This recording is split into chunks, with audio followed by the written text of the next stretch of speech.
was in the Cliff King tournament, and he will be facing Evan Frost. And, some of the injuries that have really hurt Iowa State created opportunities for guys. I liked how Brent Metcalf, the Iowa State assistant coach, said it. Guys who were in the shadows of the wrestling room. And opportunities have risen here. And here's Evan Frost now, 12-2, ranked 5th. After being an All-American last year, beat 22nd ranked Cleveland Belton 9-0, and has really had an outstanding season thus far. Yeah, and that's the thing, right? Someone else's obstacle is another person's opportunity, right? An injury is somebody else's opportunity to have impact, right? And so that's the beautiful and terrible thing. They say weddings and funerals during postseason, right? You get someone who wins and they're at a wedding. You get someone who loses, dream crushed, dream denied, deferred, and you're at a funeral. So that's the beautiful thing about college athletics that I think is still there, is that there's weddings and funerals at these tournaments in the postseason, but you just want these young people, and even with the women's wrestling being confirmed the 91st sport, super important. Just giving these young people, not just the young men, but the young women as well, the opportunity to work through all those different emotions, those feelings, and grow themselves. Well, these two guys out on the mat actually met in the NCAA tournament last year in the second round. Frost won it, right, 4-1. And while Frost, both he and his twin brother Jacob brought rock-solid skills to the wrestling room, and were both really guys that heated up in the third period. And so they were so sound when they came here, coming to Iowa for an Iowa Prep title that in his year, after being down and each winning 3 Louisiana State High School championships. But there's still a lot of upside on both of these guys, as I know you have seen. Yeah, and that's the most important thing, is nice shot right there, defended well. It's when you think about like this, just the keys to victory for a dual meet like this is that fine tuning that happens in the months of, February and March, just sharpening up your skills, sharpening up the details. And I think that's something that Evan Frost did really well last year. Nice single again, and allowed that to propel him and push him to an All-American finish after a superb year as a freshman. And then his brother, when you talk about injuries, his brother's dealt with those a ton just in his career. So he hasn't had the opportunity to showcase everything he's capable of.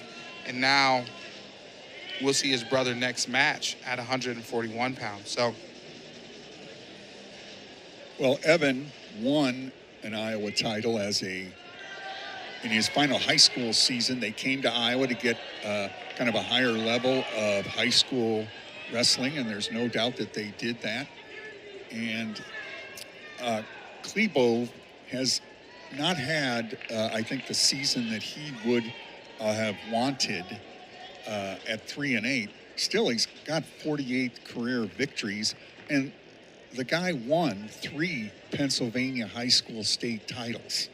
Yeah, and I think what we've seen from the Arizona State program just year after year is that they get ready for March. And we're talking about like my keys to victory, right, for Arizona State. Settle into their weight classes. They've moved around a little bit, but that February, March fine-tuning and flush the results from last weekend, right? Like they lost to Northern Colorado last week, and they got to flush that.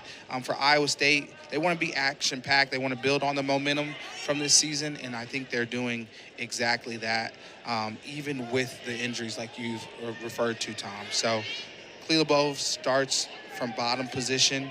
I mean, he showed a lot of different skill sets, and I think he is someone to definitely watch for March.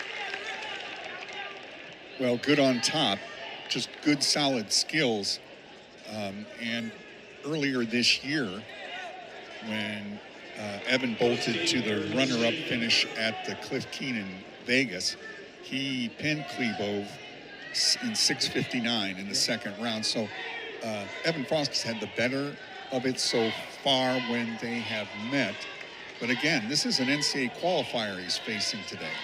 Yes, and I think the thing that excites me the most, and they might have wrestled in the dual meet last year as well down in Tempe, is that there is an opportunity for both of them to show and continue to build on what they've already established. You know, Frost can get, ahead again and just continue to wear on the guy's mental, right? By beating somebody again, it can work on their mental. And Julian has the opportunity to show, like, hey, I flushed that, right? And that's one of the keys to victory for Arizona State. And if their guys can flush those former performances, they should have an opportunity here tonight to compete well against the Cyclones. Well, Frost comes in 12-2. Amazing. Yes. And, we've talked about the unbelievable challenge of losing Casey Swiderski, Anthony Echemendia, Connor Uten, who looked like he was coming into his own at 65, and then younger Bastida.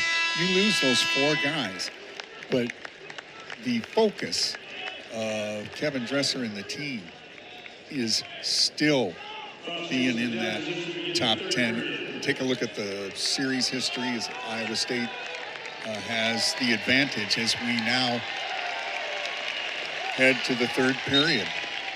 Yes, and those things are huge. Up. We're tied.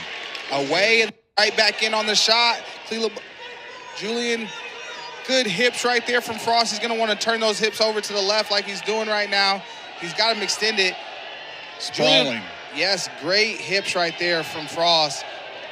Julian giving it up. He probably wants to switch to an S grip, and he pulls it up, but great hips right there from Frost. He's going to want to get off his knees. He's building nicely, but Frost just a ton of hips, and he bumps him. Oh, and he gets it. So the three, and he's up 4-1.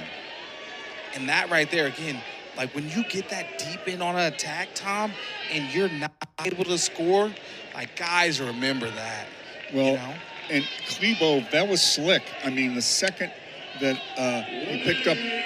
Frost picked up the escape, he was right on. I think caught him a little off guard. It happened so fast. And that's the best time, right? And now we're working for back points. Yeah, he's got that. He's trying to pull that chicken wing out, create some discomfort right there.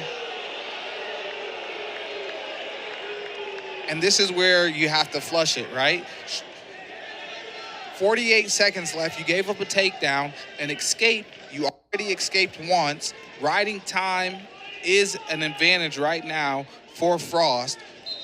Can you get away, and what is your go-to attack? And can you get away with enough time to go make a takedown, tie it up with a ride out? Yeah, Chlebove had that opportunity. I mean, it was there for him, and he was working his way up, too. Yes, Frost, amazing hips right there. Just mat savviness. And I think when you think about it, and I just want to give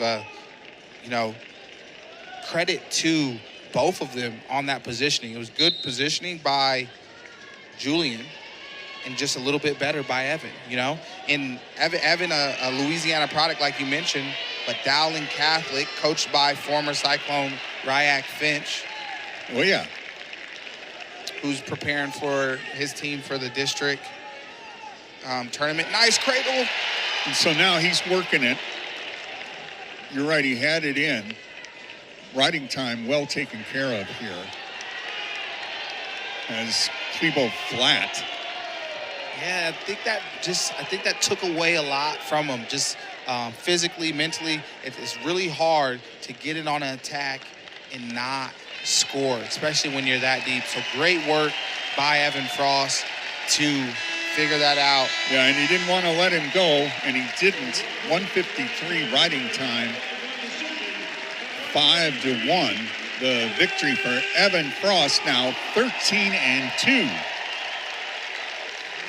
And now we get to see. Boom, right here, hips, boom. And he bumps him. You see right there, he was on. I love another replay of that. I'm sorry, I was a little bit slow on. But he bumped him. He got